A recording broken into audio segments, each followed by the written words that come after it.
So do you think you have rare errors, rare coins, and you don't know what to do with them? You don't know where to sell them. You just don't know what to do. Well, stay tuned because we're going to talk about that. I'm going to tell you what you do. So here's my website, portsmouthcoinshop.com, and I have several graded coins up, Silver Eagles. I have the emergency Silver Eagles. I also have 90% constitutional silver. I have graded coins. So we put a few more nice coins up yesterday, some raw coins, so check it out. Got a little bit of gold too. Also, speaking of rare coins and values and things like that, mintstate.com. Check it out. Check out the coin values. If you think you have a rare coin, you can actually click on a link and you can go to eBay sold auctions, Heritage sold auctions, and also PCGS's price guides, also CDN and all that. It's right here. All you have to do is go to mintstate.com and check that out. Okay, so you think you have rare coins, rare errors, and things like that, and you don't know what to do with them. Well, first off, why do you think they're rare? Okay, you either watched a YouTube video, maybe misunderstood a YouTube video, or you did a Google search and you saw an Etsy ad, or an ad from Ponderosa, or just some ad from any site that's overblows a coin, okay, as far as value is concerned. You know, I have many times people walk into my coin shop and they think they have a rare coin.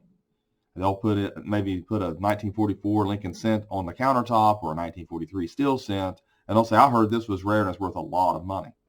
I have a big computer up front. I get on the computer, I type in, I tell them to take out a Lincoln cent out of their pocket or a quarter, whatever it is they got, their pocket change. And I go to Google and I type in that date. It could be in a 1986 quarter for all I know, or a nickel, doesn't matter. And every single time I do that, there's an ad at the top that says 10,000, 15,000, 5,000, 3,000 for that coin. And I explain to them why that's going on. Whether it's be money laundering, whether it be just someone looking for a sucker or whatever it is, that's not what it's worth. It's not what it's selling for. Then I tell people to go over to eBay, type it in there, and I'll show them how to do it up there up front, and use sold auctions to actually see what it's sold for.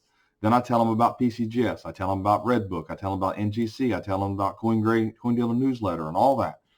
And all that stuff's on mintstate.com, by the way. Now, that usually satisfies most people. They're like, okay, you're right. I looked at it wrong, misunderstood it, whatever. But some people think they have these rare errors. Okay, if you think you have a rare error, then you need to go to Konica or Koneca, Coneca, and we can show you the website here. You come over here to the menu, and you have attribution and examinations right here, and attribution service and examination services. You can click on one of those, and what they're doing now is they have a forum, and you click on that forum link, and you can come over here and you can post images of your coin and ask for examinations. Now, this right here explains how to use this and what to do. Now, the reason, and this is, like I said, I don't know this 100%, but I can tell you I'm getting so many phone calls, I'm getting so many emails, so many comments, so many posts in my forum, and so many posts in my Facebook group that I can't even keep up. Hardly anyone can keep up with all this because everybody's thinking they have something crazy, weird, and unique and blow your mind and all that. Look, some of us has been in this business for a very long time, and the best thing to do is to dial it down. Okay, there are so many references out there. Error-reference.com is such a great place to go. Read the entire website. Read it all. Print it off. Take your notes, the images, everything. You can go over to Heritage and look at the sold mint error auctions. I can show you how to do that. I'm going to do it completely raw. I don't even have it open. I'm going to show you how to do that. So we have Koneca open, and obviously there's groups and blogs. And like I said, this is an invaluable resource here. Join Koneca. Join this. It doesn't cost that much. Get you a yearly membership. Get on the forum. Get to know people in the business and learn about your coins. That's the best thing to do. Education. Educate yourself. So anyway, let's go to Heritage.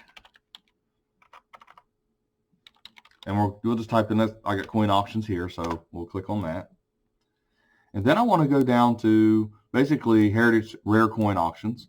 And they have a category over here. It drops down. And you can go down, scroll to, let's see, we'll want to errors. And it's a little ways down. Here it is, errors. Now there's 299 live errors currently up for auction.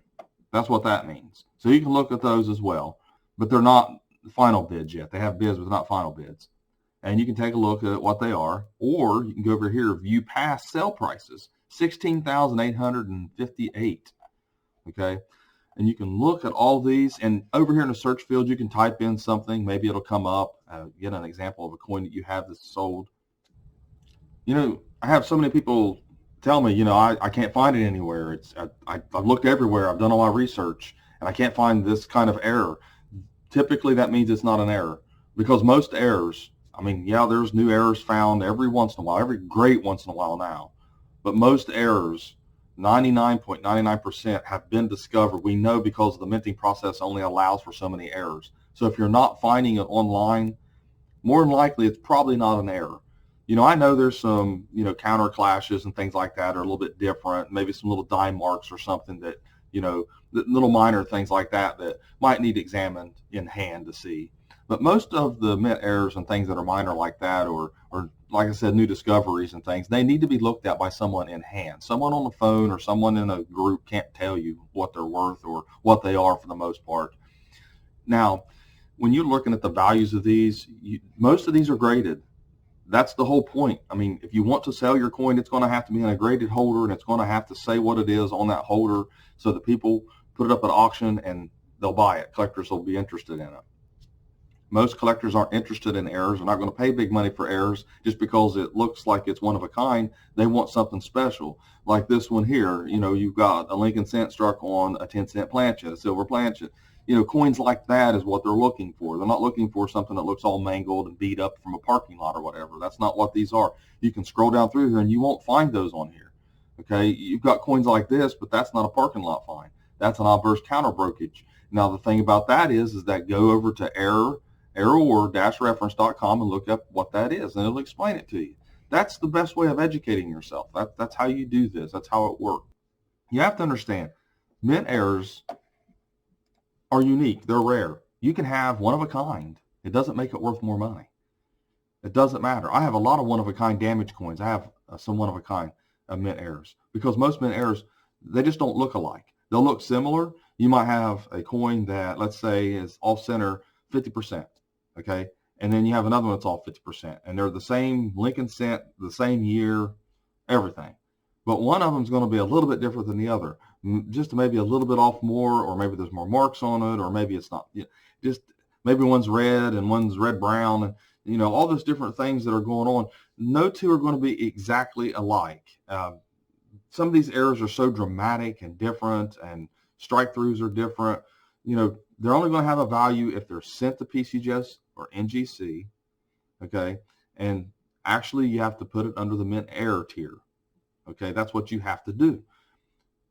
Then, if you think you have an actual variety, a new discovery, then you need to go to Kunica and you need to post it there on their forum. You need to ask for a guidance and advice, and they'll let you know whether you actually have an error or a variety, or, you know, it's a new discovery or whatever it is. And that's the best course of action if you have coins and you don't know what else to do. I hope this helps some of you understand what goes on in this business. People can't tell you over the phone. I can't tell you over the phone. There's just no way I can do that. But there's online resources for you. You can post in the help communities and things like that, and educate yourself. Read on something. You know, not a quick lottery win. It's just, this doesn't happen very often. You know, one time a year, maybe someone finds something that's worth a few $1,000s, and that's it. Out of how many millions of people or billions of people in the world? You know, it just doesn't happen very often. So anyways, thanks for watching my latest video. Please hit the sub button, hit the bell, and have a great day.